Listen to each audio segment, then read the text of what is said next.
is the Amazon River. You can hear the flushing of the water from a mile away. And the Amazon River, it goes to the sea. It is very loud because it's so wide, so big. And it has been said that a man who tries to satisfy his desires, which is non-stop, is going to end up frustrated. He will end up with a lot of lamentation.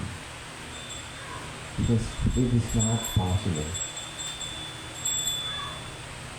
And this desire, the more you try and fulfill them, the more you think you're becoming accomplished, happy, or well-deserved, the more a man becomes empty, shallow, and vain. Why?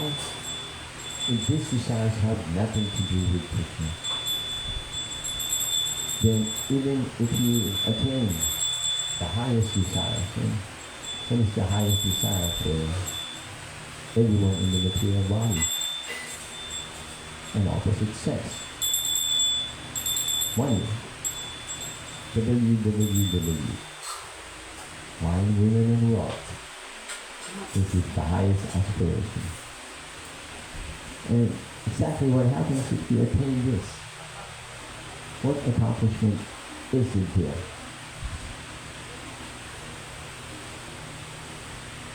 If you do that, dovetail this to Krishna, then it is fleeting. One time, someone declared sannyasi, he said that the richest man isn't exactly the one who has the most possessions.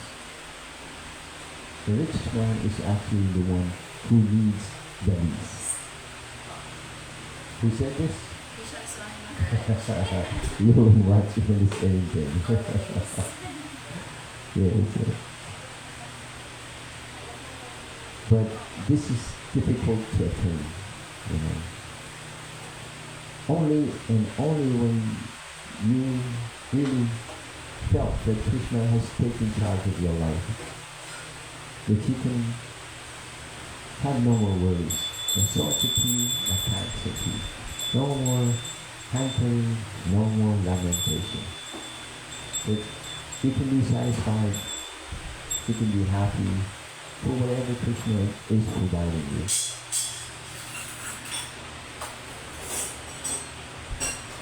And this makes the mind at ease. Knowing that, this is Krishna's plan. Just like one time when the king, he encountered a mendicant in the forest. So he was surprised to see someone in the forest meditating. So he asked, "Hey guy, what are you doing here?" And the mendicant answered, "I'm meditating." "Who are you?" the king asked the mendicant. The mendicant says, "Oh, me? I am a king." So the king, being opulent and full of pride, thought to himself, "You are a king? You cannot be a king. I am a king."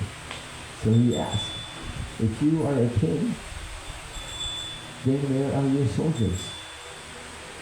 Because I got my entourage with me. I got a lot of soldiers right behind me.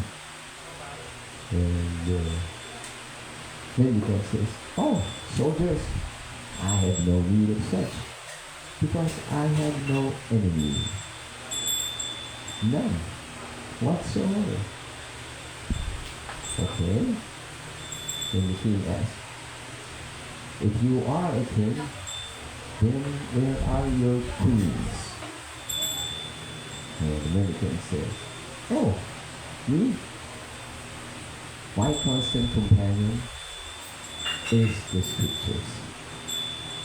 They are always with me and I'm always with them.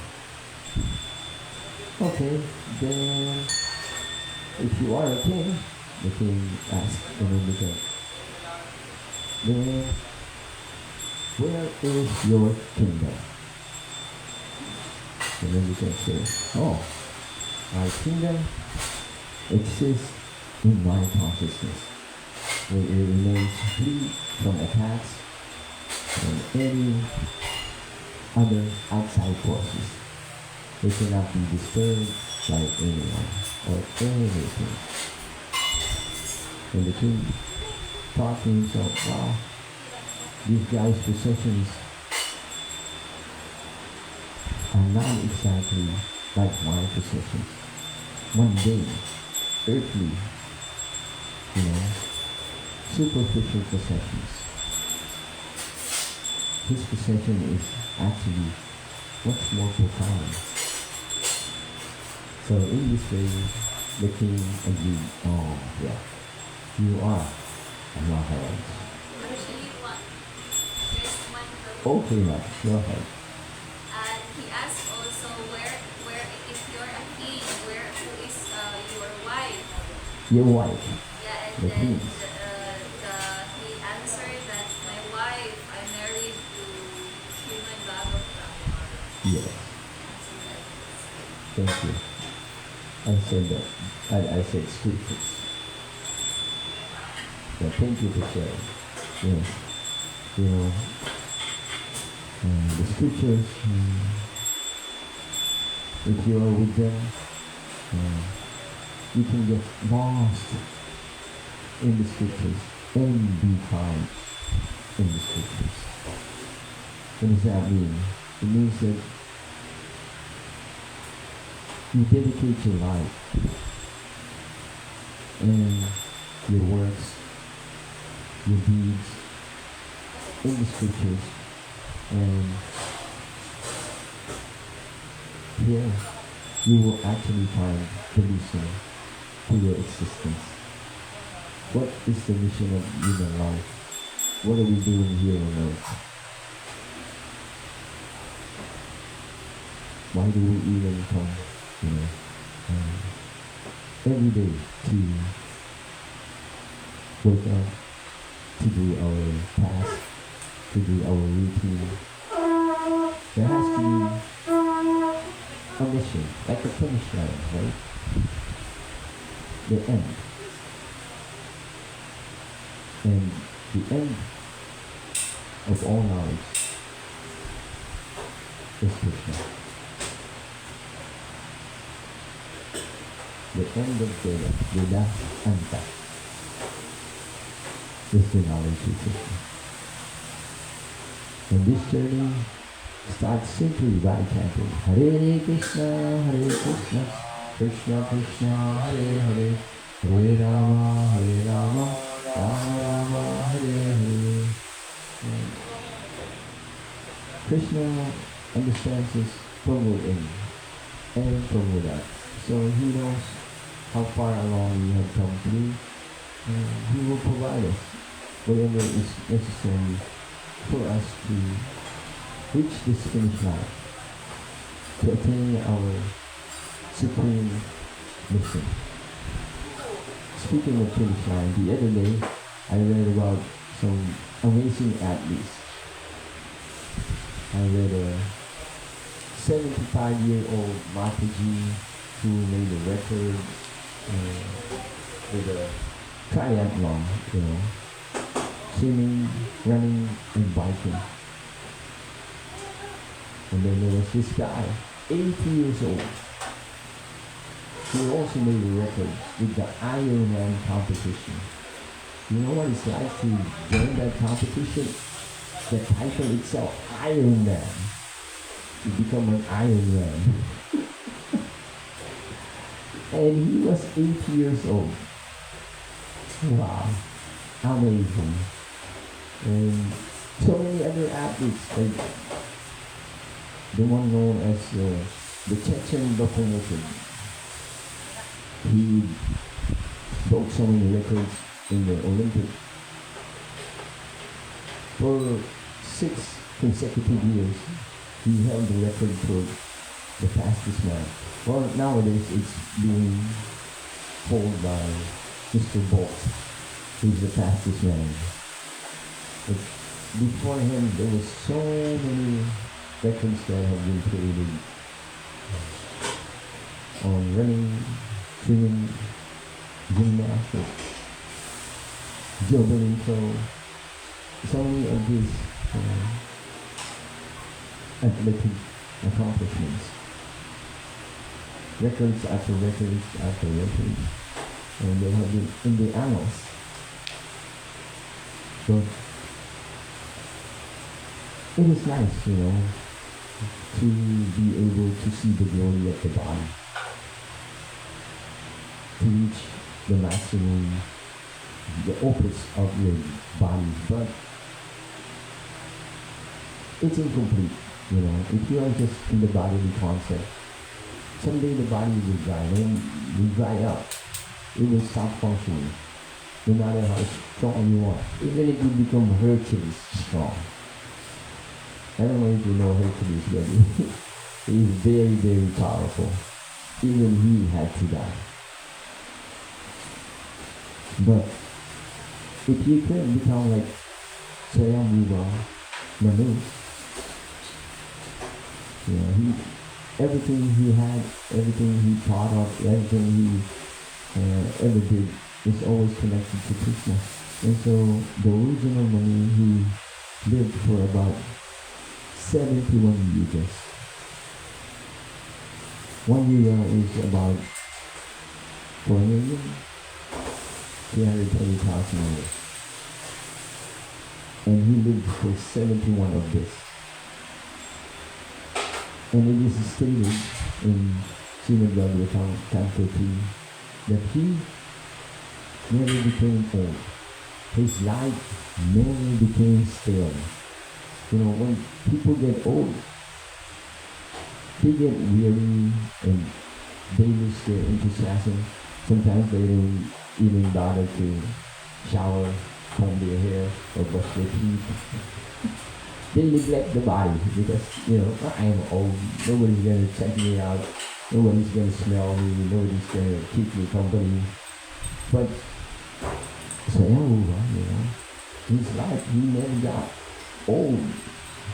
His existence never became stale. Because his very existence, the center of it, is always Krishna.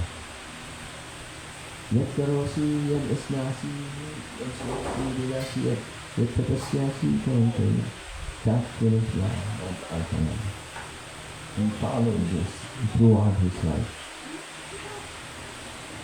And so, he was a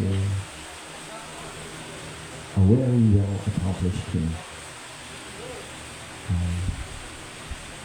And through him, his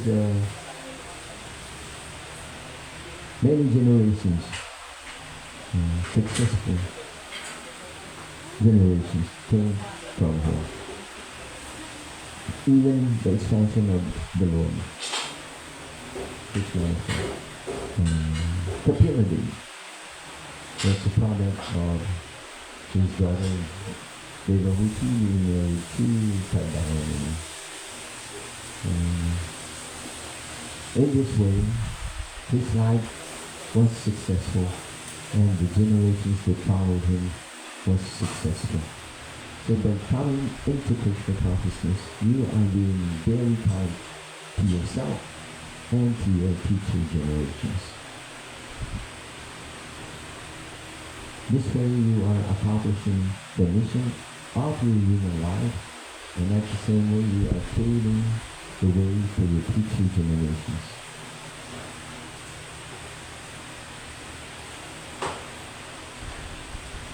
Going back to Pingala here, the prostitute, if I remember correctly, my memory serves me right. The guy who went after her was Bilbala, right? What he said? Actually, the story of Bingala is a little different. Teaching about detachment. Detachment. Yeah. She was a prostitute waiting for customer. Waiting for customer. And somehow the other she did not get customer. So at the evening she became detached and started speaking philosophy. Very nice, interesting passage. She came to realize, it dawned on her that Started talking about happiness, distress, detachment. I want to become happy by becoming detached. Because by becoming more and more detached, you become free, liberated. And by having more attachment, you are bound. Especially if you're accumulating things and not paying them to Krishna, not connecting them to Krishna, then these things will only weigh you down. It serves as an anchor for your soul to remain in this material existence. That's why even if you become the richest man, it does not guarantee that you will be able to find Krishna and love of God. In all the scriptures, if you squeeze out the messages here, this is the message to develop our love of God. Otherwise, our existence is not going to be complete, not going to be perfected. And our acharyas have shown the ropes, so to speak. They showed us the ropes, how this can be accomplished. Srila Prabhupada, he gave a well-delineated life of a devotee of the Lord. He showed us how he lived. He showed us how to balance. Srila Prabhupada was well accomplished. When he left India, he had 40 rupees. And when he came back to India, he was 40 millionaire. Probably more. And he never became popular. He remained humble. And his business is always Krishna consciousness. He was never deviated. Krishna consciousness is Srila Prabhupada's main business. Although he was in the business of book distribution, because books are very important, For instance, Christianity, it started in the Gulf region, but it was spread worldwide because of literature, because people have given away so many literatures.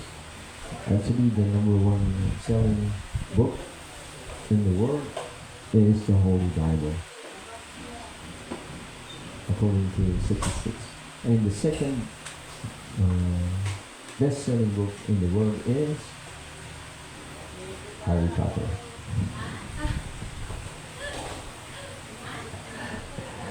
Third runner-up is Bhagavad Gita. So we're hoping maybe we can come up second or third in the upcoming millenniums.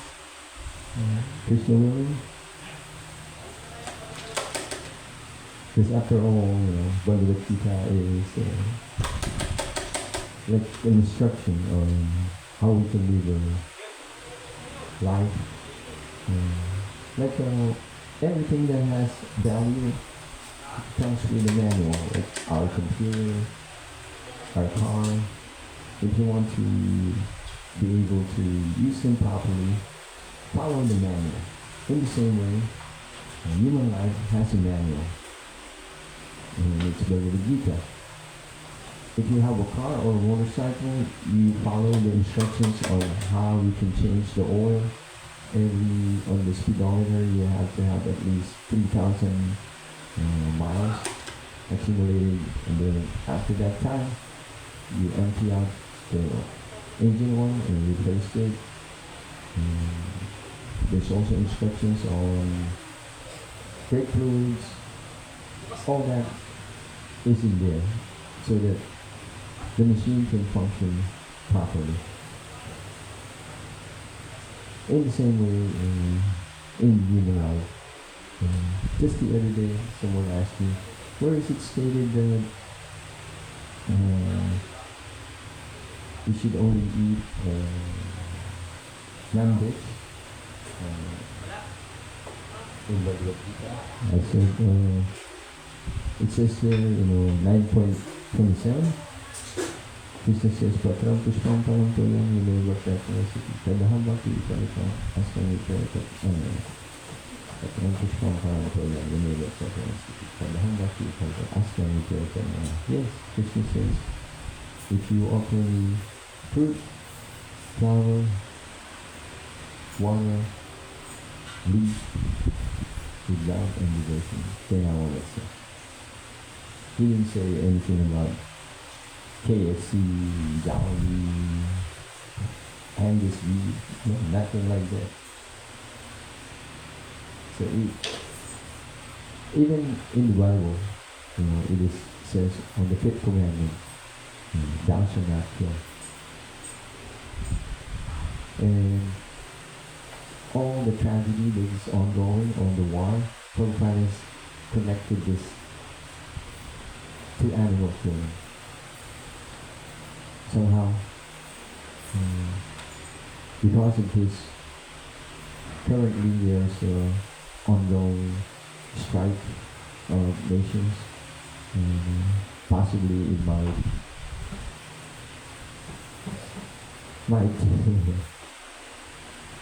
go more than two nations against each other. If it does happen, the entire world will be in peril, and everyone will be in danger.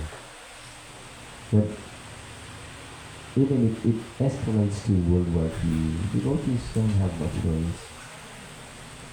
Because devotees know what is what. And devotees are always protesting. Not just physically, mentally, but spiritually, even financially. Krishna really. And this starts simply by chanting Hare Krishna, Krishna Krishna, Hare Hare, Hare Rama, Rama Hare Hare. And Krishna will put a force field around his devotee. Just like Arjuna, if you remember that war in Kurukshetra. Arjuna received so many missiles that towards the end of the fight, after the entire battle was over,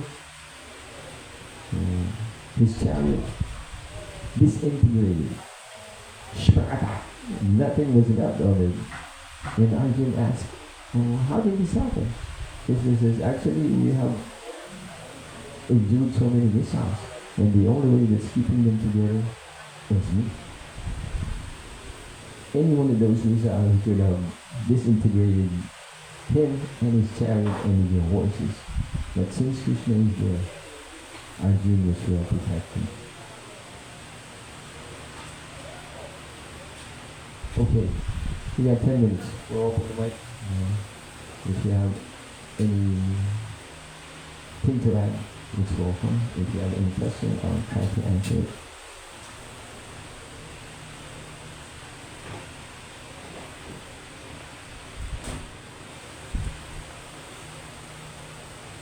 Yes, sir. fire away. Why do we still chase material desires even we know they won't satisfy us? And how can we find true satisfaction in Krishna? Thank you. That's a very good question. Why do we chase material desires? And how can Even, it's even we know it won't satisfy us, how can we find true satisfaction in Krishna? because we're still in the material world, Mother.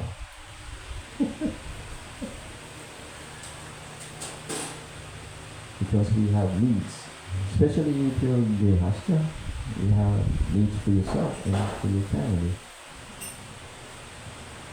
So while you are here, you still need material things. But always remember that these things Krishna provides. Always remember Krishna, never forget Krishna. This is how you become satisfied. The key to happiness is satisfaction. If you're not satisfied with one piece of bread and you want to look for it, it says in the Bible, it's better to eat half a bread in your own place than to look for a whole bread in a whole new world. So whatever is provided to you, it is what meant to your allocation. If you're not happy, the key to happiness is to be content. And the key to be content is surrender. To know that Krishna is giving you what is due to you. Otherwise, even if a man already possesses $1 million, he would want to have $2 million. And he would try to do whatever he can to acquire more. But it is not possible. For instance, Bill Gates. Bill Gates is a college dropout. He did not even finish his schooling. And he discovered his invention, Microsoft, in the garage of his own mother. So, because of his past pious activities, this was granted to him. In the same way, we have accumulated pious activities in the past. Whatever happiness or distress is coming, we deserve them. But if you become Krishna conscious, Krishna will change this. Instead of, actually it's like this, is like binary, 0, 1, 0, 1, happiness, distress. But if you come to Krishna, and you somehow or other surrender to him, Krishna will make those binaries into stable rhythm. Happiness, more happiness, jolliness, happiness, And of course, Maya will always be there to test you, to tempt you, saying that, you'll be happier in this, you'll be happier there, you'll be happier doing other things. And Maya will offer you unlimited things. It is her job. You know about networking, right? Krishna energy Maya has the perfect networking. Why force you in? She will snare you. And it's going to be a network of entanglement.